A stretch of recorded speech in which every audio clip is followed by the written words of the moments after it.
షర్మిల గారు పుట్టుక పైన కూడా జగన్ గారు రకరకాలుగా ప్రచారం చేశారు. అలాంటి వ్యక్తి మహిళలను గౌరవిస్తారని అనుకోవడం కూడా అత్యాశ అవుతుందని చెప్పి కొద్దిసేపు కామెంట్స్.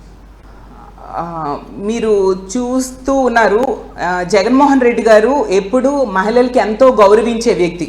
అసలు తెలుగుదేశం పార్టీ అధ్యక్షులైన చంద్రబాబు నాయుడు గారే కోడలు మగబిడ్డను కంటానంటే అత్త వద్దంటుందా అంటూ మహిళలు పుట్టుకునే కించపరిచిన వ్యక్తి మనందరం చూసాం.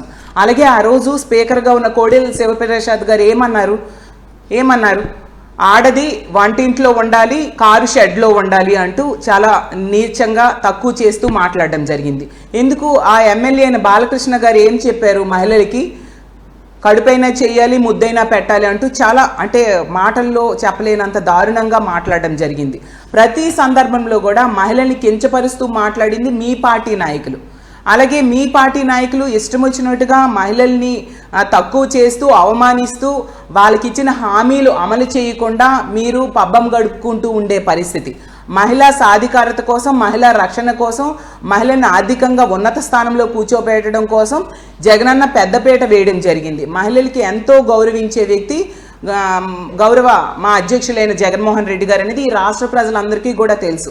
అసలు జగనన్న ముఖ్యమంత్రిగా ఉన్నంతకాలం కూడా తమ సొంత అన్న ముఖ్యమంత్రిగా ఉంటే ఎలాంటి భద్రతా భరోసా పొందుతారో అంతటి భద్రతా భరోసాని ఈ రాష్ట్రంలో ఉన్న మహిళలు పొందిన విషయం అందరికీ తెలుసు. అసలు కూటమి వాళ్ళు ఎన్నికల టైంలో చెప్పిన అబద్ధపు హామీలు నమ్మి ఓట్లేసిన వాళ్ళు ఈరోజు బాధపడుతూ ఉన్నారు. గుడిలో ఉన్న దేవుడిని వెలివేసి మళ్ళీ దేవుడు రావాలని ఇప్పుడు ప్రార్థనలు చేస్తున్నామే, అలాంటి పరిస్థితి మాకుందని ఈరోజు బాధపడుతూ ఉండే పరిస్థితి. జగన్మోహన్ రెడ్డి గారు ఈసారి ముఖ్యమంత్రి కాకపోవడంతో సంవత్సర కాలంలోనే ఎన్నో కష్టాలు ఈ రాష్ట్ర ప్రజలు అనుభవిస్తూ ఉన్నారు. ముఖ్యంగా మహిళలు అనుభవిస్తూ ఉండే పరిస్థితి మనం చూస్తూ ఉన్నాము. వీళ్ళ దిగజాడు రాజకీయాలకి, తప్పుడు రాజకీయాలకి మహిళల్ని వాడుకోవడం, దాన్ని మేము తీవ్రంగా ఖండిస్తూ ఉన్నామని తెలియజేస్తూ ఉన్నాను.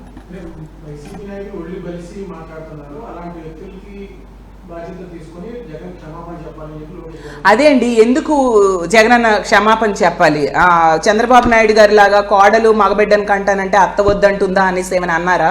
లేదంటే కోడెల శివప్రసాద్ గారి లాగా ఆడది వంటింట్లో ఉండాలి, కారు షెడ్లో ఉండాలి అంటూ అలాంటివి ఏమైనా మాట్లాడినారా? లేదా బాలకృష్ణ గారి లాంటి మాటలు ఏమైనా అన్నారా? ఎప్పుడైనా మహిళల్ని పల్లెత్తి ఒక మాట అన్నారా? ఏ రోజు కూడా తల్లి అమ్మ అంటూ ఎంతో గౌరవంగా మాట్లాడే వ్యక్తి. అంతేకాకుండా తన పాలనలో ఇచ్చిన హామీల్లో మ్యాక్సిమం లబ్ధిదారులుగా మహిళల్ని చేసిన సంగతి మనం చూసాం. ఆ ఇచ్చిన హామీల్లో 99% నెరవేర్చిన సంగతి కూడా మనం చూసాం. మహిళల్ని రాజకీయంగా, ఆర్థికంగా, సామాజికంగా ఉన్న స్థానంలో కూర్చోబెట్టారు జగన్మోహన్ రెడ్డి గారు.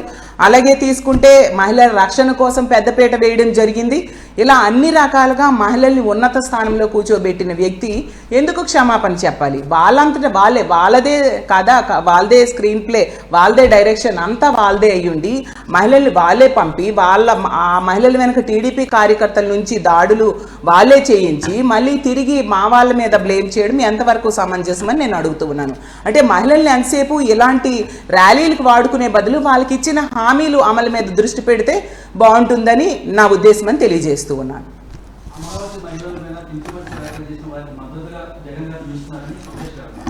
ఏ రోజు కూడా అలా నిలవలేదండి. మీరు చూసే ఉంటారు. అసలు ఒక డిబేట్లో ఒక వ్యక్తి మాట్లాడిన మాటలకి మా పార్టీకి ఏంటి సంబంధం? మా పార్టీకి కానీ, మా జగన్మోహన్ రెడ్డి గారికి కానీ, జగనన్న కుటుంబ సభ్యులు కానీ దానికి ఏంటి సంబంధం? ఆ వ్యక్తి క్షమాపణ అడగడం జరిగింది. అంతేకాకుండా సాక్షి టీవీ కూడా ఖండన విడుదల చేయడం జరిగింది. అలాగే మా పార్టీకి సంబంధం లేదని కూడా మా పార్టీ చెప్పడం జరిగింది. మా పార్టీ ముందు నుంచి కూడా ఇలాంటివైతే ఎప్పుడు కూడా సమర్థించదు. అది ముందు నుంచి కూడా మనం చూస్తూ ఉన్నాము. వెంటనే అందుకే ఖండించడం జరిగింది. సంబంధం లేని విషయాల్ని వీళ్ళు ఈ విధంగా ఏదో ఒకటి డైవర్షన్ పాలిటిక్స్లో భాగంగా ఈ విధంగా చేస్తూ ఉండే పరిస్థితి మనకు అర్థమవుతుంది. ఎందుకంటే ఈరోజు ఇచ్చిన హామీలు ఏ ఒక్కటి వీళ్ళు నెరవేర్చలేదు. అంతేకాకుండా తీసుకుంటే మహిళల రక్షణ గాలికి వదిలేశారు. ఇన్ని హామీలు ఇచ్చారు, 143 హామీలు ఇచ్చారు, ఏ ఒక్కటి కూడా ఈరోజు అమలు చేయలేదు. అంతేకాకుండా ఈ కూటమి ప్రభుత్వం అధికారంలోకి వచ్చాక ఛార్జీలు విద్యుత్ ఛార్జీల ధరలు విపరీతంగా పెరిగిపోయాయి, అలాగే రిజిస్ట్రేషన్ ఛార్జీలు విపరీతంగా పెరిగిపోయి, మరీ ముఖ్యంగా నిత్యావసర సరుకుల ధరలు కూడా విపరీతంగా పెరిగిపోయాయి. కూటమి అధికారంలోకి వచ్చాక చంద్రబాబు నాయుడు గారు ముఖ్యమంత్రి అయ్యాక మనం చూసాం అప్పులు 1,65,000 కోట్ల రూపాయలు, 1,65,000 కోట్ల రూపాయలు కేవలం సంవత్సర కాలంలో చంద్రబాబు నాయుడు గారు ముఖ్యమంత్రి అయ్యాక చేయడం జరిగింది. గతంలో జగన్మోహన్ రెడ్డి గారు 5 ఏళ్ళు కలిపి 3,30,000 కోట్లు అప్పులు చేస్తే అందులో సగం అప్పులు సంవత్సర కాలంలోనే చంద్రబాబు నాయుడు గారు చేసేశారు. అంటే పూర్తిగా పాలనా వైఫల్యం క్లియర్గా కనిపిస్తూ ఉంది. అంతేకాకుండా మనం చూస్తే మహిళల రక్షణ ఏ విధంగా గాలికి వదిలేశారు అనేది ఈ జరుగుతున్న సంఘటనలు బట్టి మనం రోజు చూస్తూ ఉన్నాం. ఈరోజు ఈ రాష్ట్రంలో ఉన్న ఆడబిడ్డలు ఈ కూటమి ప్రభుత్వంలో ఎలా బతకాలి దేవుడా అని బాధపడే పరిస్థితి. రోజు మహిళల మీద అత్యాచారం కానీ హత్య కానీ చూడని రోజు లేదు. ప్రతిరోజు చూస్తూ ఉన్నాం మనము. అంత దారుణంగా మహిళలకి రక్షణ కల్పించలేని పరిస్థితిలో అత్యంత నిర్లక్ష్యంగా మహిళల భద్రతని గాలికి వదిలేసిన పరిస్థితి మనం చూస్తూ ఉన్నాం. సో అన్ని రకాలుగా ఈ కూటమి ప్రభుత్వం ఈ సంవత్సర కాలంలో వైఫల్యం చెందింది కాబట్టి దాని నుంచి డైవర్ట్ చేయడానికి ఇలా లేని విషయాన్ని ఉన్నట్టుగా మాట్లాడుతూ జరిగిన సంఘటనని వక్రీకరిస్తూ ఇలాంటి పనులు వీళ్ళు చేస్తూ ఉన్నారు. అలా తీసుకుంటే టీడీపీ ఆఫీస్లోనే తెలుగుదేశం పార్టీ నాయకులు కార్యకర్తలు ప్రెస్ మీట్స్లో ఎంతో దారుణంగా మాట్లాడిన పరిస్థితి మనం చూసాం. అలా అయితే చంద్రబాబు నాయుడు గారి మీద, వాళ్ళ సతీమణి అయిన భువనేశ్వరి గారి మీద, కుమారుడైన లోకేష్ గారి మీద కేసులు పెట్టాలా చెప్పండి. అలాగే ఎల్లో మీడియాలో తీసుకుంటే మనం చూసాం ఎన్నో డిబేట్స్లో ఎంతోమంది ఎంతో దారుణంగా మాట్లాడిన పరిస్థితులు చూసాం. మరి ఆ యాంకర్స్ మీద ఎందుకు కేసులు పెట్టలేదు? కాబట్టి ఇక్కడ ఈ సంఘటనలో మనకు క్లియర్గా అర్థమవుతుంది ఇది ఖండించినా కూడా ఎంత దారుణంగా ప్రజాస్వామ్యం గొంతు నొక్కుతూ ఈ విధంగా పత్రికా ఆఫీసుల మీద దాడులు చేయడం చేస్తూ ఇలా డైవర్షన్ పాలిటిక్స్ చేస్తూ ఉండే పరిస్థితి. వీళ్ళ వైఫల్యాల్ని కప్పిపుచ్చుకోవడానికి ఇలాంటి పనులు చేస్తూ ఉన్నారనేది ఈ రాష్ట్ర ప్రజలందరికీ క్లియర్గా అర్థమైంది. అందువల్లనే రోజు రోజుకి కూడా జగనన్న లేని బాధని వాళ్ళు తెలుసుకుంటూ జగనన్నకి మరింతగా బ్రహ్మరథం పడుతూ ఉండే పరిస్థితి. అందులో భాగంగా ఈరోజు పొదిలి పర్యటనలో వేలాది మంది ప్రజలు తరలివచ్చారు, వేలాది మంది రైతులు కూడా తరలివచ్చి తమ కష్టాలు జగనన్నతో చెప్పుకోవడం జరిగింది. అసలు రైతుల్ని వీళ్ళు పూర్తిగా గాలికి వదిలేశారు. ప్రతి సందర్భంలో కూడా ఏ ఇష్యూలో అయినా జగన్మోహన్ రెడ్డి గారు వెళ్తేనా ఈ ప్రభుత్వంలో చలనం వస్తుంది. ఒక మహిళల మీద అఘాయిత్యం జరిగితే అక్కడికి జగన్మోహన్ రెడ్డి గారు వెళ్తేనా లేదా మా పార్టీ నాయకులు వెళ్తేనా వీళ్ళలో కొంచెం చలనం వస్తుంది. లేకపోతే ఎక్కడ వీళ్ళు పట్టించుకున్న సంఘటనలు లేదు అనేది ఈ రాష్ట్ర ప్రజలందరూ కూడా గమనించారు.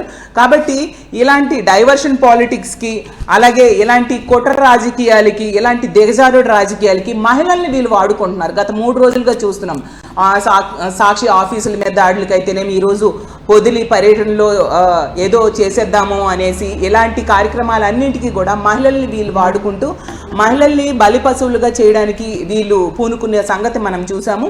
ముందు మహిళల్ని ఎలాంటి దిగజారుడు రాజకీయాలకి వాడడం కంటే వాళ్ళకి ఇచ్చిన హామీలు అమలు మీద మీరు దృష్టి పెడితే బాగుంటుందని నేను తెలియజేస్తూ ఉన్నాను.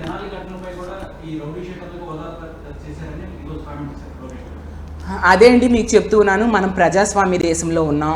మనకి ఒక చట్టము, న్యాయము, ఒక రాజ్యాంగము ఉన్నాయి. మనం ఒక ప్రాసెస్ ప్రకారము ముందుకు వెళ్ళాల్సిన అవసరం ఉంది. అది మానేసి ప్రతిదీ కూడా చేతిలోకి తీసుకొని చేస్తే అది కరెక్ట్ కాదు అనేది చట్టం, న్యాయము, ప్రజాస్వామ్యం గురించి తెలిసిన ప్రతి ఒక్కరికి కూడా అర్థమవుతుంది. మరి అలా అయితే మనం చూసాము ఆ సత్యసాయి జిల్లాలో రామగిరి మండలంలో 14 సంవత్సరాల మైనర్ బాలికను తెలుగుదేశం పార్టీ కార్యకర్తలు 6 నెలలుగా అత్యాచారం వీడియోలు తీస్తూ చేసినప్పుడు వాళ్ళ మీద తెనాలి టైపు ట్రీట్మెంట్ ఎందుకు వీళ్ళు చేయలేదు? కనీసం అరెస్ట్ కూడా చేయలేదే. మొన్న మా పార్టీ నాయకులు వెళ్ళి అక్కడ యాజిటేషన్ చేస్తే అప్పుడు కొద్ది మందిని అరెస్ట్ చేయడం జరిగింది. ప్రతి సందర్భంలో కూడా మహిళలకు అన్యాయం చేసినప్పుడు, మహిళలకు అత్యాచారం చేసినా, మహిళల మీద హత్య చేసినా అలాంటి సందర్భాలు ఇలాంటి ట్రీట్మెంట్స్ చేయొచ్చు కదా. అది మానేసి వీళ్ళు చట్టాన్ని చేతిలో తీసుకొని ఆ పని చేశారు. కాబట్టి చట్ట ప్రకారం చేయాలి అనేది మా పార్టీ ఉద్దేశంగా తెలియజేస్తున్నాం. Thank you.